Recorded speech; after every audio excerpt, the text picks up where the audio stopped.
વડોદરા જિલ્લામાં શિક્ષણ, આરોગ્ય તથા પ્રી મોન્સૂનની સમસ્યાઓને લઈને વડોદરા કોંગ્રેસ જિલ્લા દ્વારા આજે કલેક્ટરને રજૂઆત કરવામાં આવી। વડોદરા જિલ્લામાં પ્રી મોન્સૂન શિક્ષણ, આરોગ્યની સમસ્યાને લઈને કલેક્ટરને રજૂઆત કરવામાં આવી। જિલ્લાના અનેક ગામોમાં પાણી ભરાવાની સમસ્યા અને બગડેલા પાકને લઈને પણ રજૂઆત કરાઈ।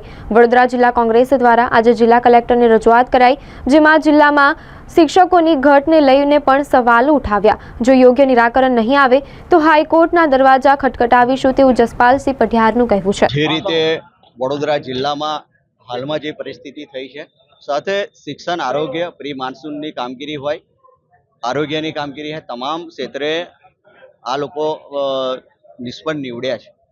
સતત 30 વર્ષથી રાજ્યમાં પણ એમની સરકાર છે, તેમ છતાં પણ એક બાજુ શિક્ષકો જ્યારે આંદોલન કરતા હોય ભરતી માટે, પરંતુ એમાં પણ વાયદા કરવામાં આવે ને જ્યારે જિલ્લા પંચાયત તરફથી માહિતી માંગવામાં આવી વિરોધ પક્ષના નેતા તરફથી, ત્યારે માહિતીમાં જાણવા મળ્યું કે વડોદરા જિલ્લામાં સંખ્યા જે આવી એ 616 શિક્ષકોની ઘટ છે, સાથે 800 જેટલા ઓરડાઓ જે છે નવીન બનાવવાની જરૂરિયાત ઊભી થઈ છે, તેમ છતાં પણ બનાવવામાં નથી આવ્યા।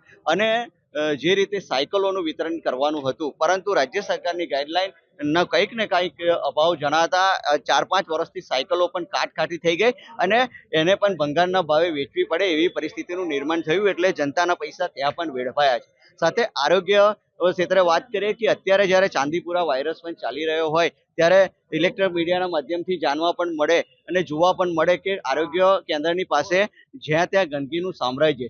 તો આ તમામ પ્રકારની જે બેદરકારીઓ છે, સાથે પ્રી મોન્સૂનની કામગીરી જે થવી જોઈએ એ ના થઈ, એના કારણે લોકોને ઘરવખરી સહિત ખેતીને પણ ખૂબ મોટું નુકસાન થવા પામ્યું છે। એમાં કેશડોલની પણ વ્યવસ્થા કરવામાં નથી આવી। સાથે સમગ્ર જિલ્લામાં દરેક તાલુકામાં રોડ રસ્તાની હાલત ખસ્તા થવા પામી છે, ખૂબ મોટા ખાડા પડી જવા પામ્યા છે। આ તમામ બાબતોમાં વ્યવસ્થિત થાય, ઉત્તર વાયુની જે કૌભાંડ થયું છે એમાં તપાસ થાય, આ તમામ બાબતોને લઈને આજે કલેક્ટરશ્રીને આવેદનપત્ર આપીને રજૂઆત કરી છે। અધિક નિવાસી કલેક્ટરશ્રીએ આ બાબતે આગળ સરકાર સુધી વાત પહોંચાડીને એમાં ઘટતું કરવાની વાત કરી। સ્કૂલોમાં પાણી ભરાવાની સમસ્યા સામે આવી હતી, તેને લઈને શું કહેશો? જે રીતે કાંસની સફાઈઓ સમયસર અગાઉની સરકારો જ્યારે હતી ત્યારે નિયમિતપણે કાંસોની સફાઈ કરવામાં આવતી હતી, પરંતુ અત્યારે કાંસોની સફાઈ કરવામાં નથી આવતી અને ફક્ત બતાવી દેવામાં આવે છે કે પ્રી મોન્સૂનની કામગીરી કરી દીધી છે, એટલે એમાં પણ મસ્ત મોટું કૌભાંડ આચરવામાં આવ્યું છે। જ્યારે શિક્ષણની પરિસ્થિતિની વાત કરવામાં આવે, શિક્ષણમાં પણ આજના છાપામાં જોવામાં આવ્યું છે કે 18મા ક્રમે આપણે પહોંચ્યા છે ગુજરાતમાં। એટલે આમ જોવા જઈએ કે શિક્ષણની પરિસ્થિતિ પણ ખૂબ કથળી છે અને ત્યાં જે રીતની એ લોકો દ્વારા વાત કરવામાં આવે છે, ડબલ એન્જિનની વાત કરવામાં આવે છે, સુશાસનની વાત કરવામાં આવે છે, આ વાસ્તવિકતા, જમીની વાસ્તવિકતા ખૂબ અલગ છે અને સ્કૂલોમાં પણ પાણી ભરાઈ જવા પામ્યા છે।